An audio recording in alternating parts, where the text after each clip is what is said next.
Today I have the pleasure of speaking with an alumni of Texas Southern University, Victoria Davis. How are you today? Just fine. That's good. I just want to start by asking you a couple of questions, if you don't mind. No.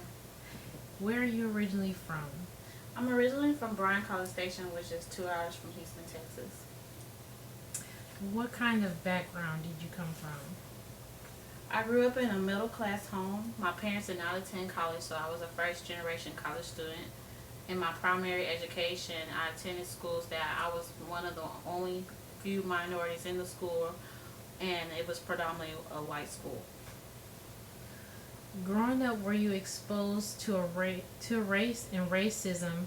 If so, did it affect you where you are in life right now? In my education, I feel like I was one of the few minority students, so most of the time I was not selected to represent the student body. I often wanted to be involved in many educational activities, but was not selected to do so. So I felt that that made me more determined to succeed in my academics and make me a better student. While I went forth in college, I also went ahead and after I graduated, signed or enrolled to do graduate studies. You have many schools offer you a chance to go there. Why did you choose the HBCU, and what was your choice of study? I was offered to attend Texas A&M University, but after being enrolled, I decided to transfer to Texas Southern University. This campus was full of educated minority professors and students, and it was also made me more able to connect and feel like I was appreciated in the school. I decided to change my major to social work. Texas Southern has one of the first programs of social work in Houston area. I know that. Why did you choose to go into social work? I chose to go into social work because I feel like that would enhance my career.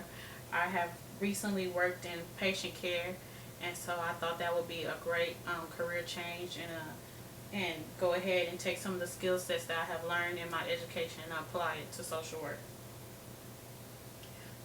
Did anybody play an important role in your career choice or in your life in general? Who and why? Dr. Queen, she is the social work dean of Texas Southern. Dr. Queen has an array of great experience. She's a published author, and she has high expectations for all her students. She's a great role model. She's an African American woman. She makes sure that we are dedicated as students as well as in her work. She's very dedicated. So she has portrayed very stern teaching habits to make us a better student.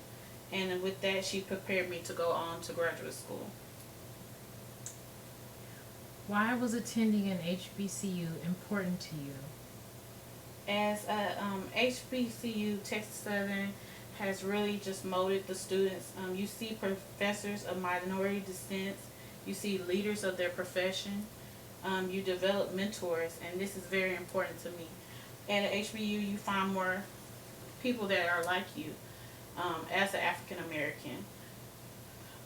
As an African American woman, you can see that it's possible for you to go forward in your education. I feel like many people of African American descent and minorities don't often see minorities in educational roles. So I feel like that's very important for a student to see. Mhm. What interaction with Dr. Queen prepare you for your field of study?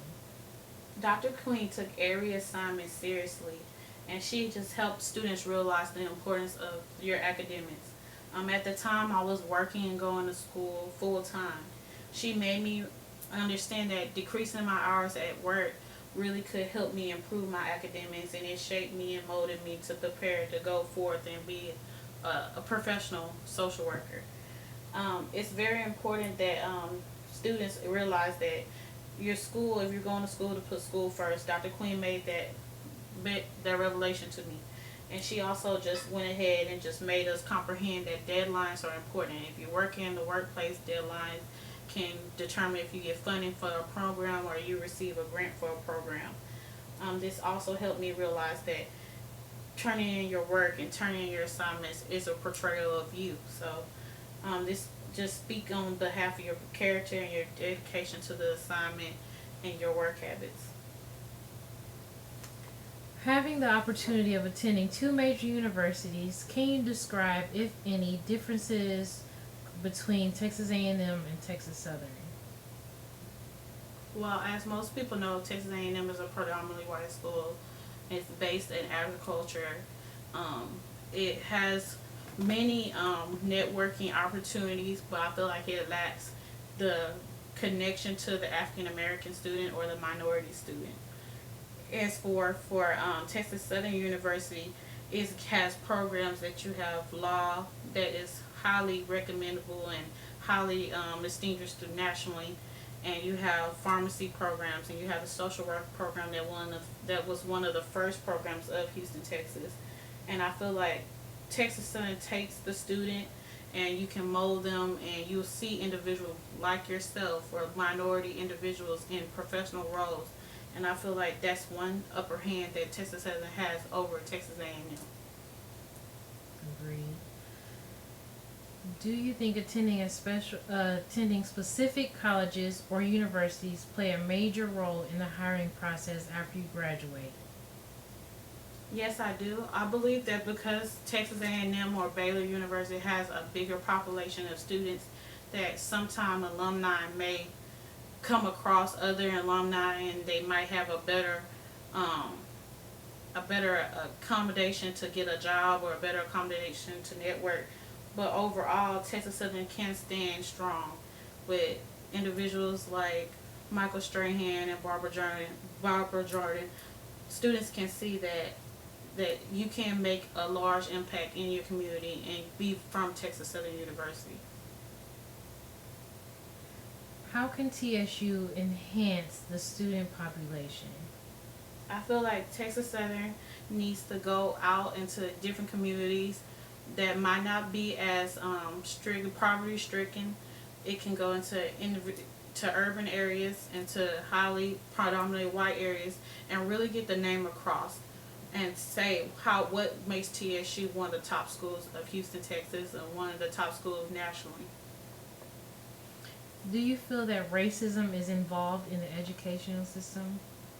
Yes, for most students that are attending a non-HBU, they have experiences of where they might not be selected due to a lower grade level, or they might not be selected because of where their parents are from, or solely just because their parents are from that university. And sometimes students have that interaction and feel like they shouldn't go to school, or they're not good enough to attend a school just on the base of their race, or they feel that they were let in because of their race. And with that, it's very hard for students to distinguish if their education is even important because they're just a number. But education can go so far in the workplace, and you should go ahead and further your education, because due to all the different things that individuals have and don't have in the educational workplace, it's better to have an education to back you up and make you a supervisor or an administrator. Is racism still present in the workplace? I do believe racism is still prevalent in the workplace. Racism can, many supervisors are primarily white individuals, and African Americans are sometimes not selected due to race. So I feel like most of the minorities and most of individuals that have not attended educational institutions like TSU have a downfall. And as African Americans, I think that it needs to be stressed in our community that education is key to success, and we need to further our education to get those supervisor roles and have more people that look like us in those roles. Okay. Well, those are all my questions that I have for you today. Thank you for taking time out of your busy schedule to meet with me. You're welcome. Thank you.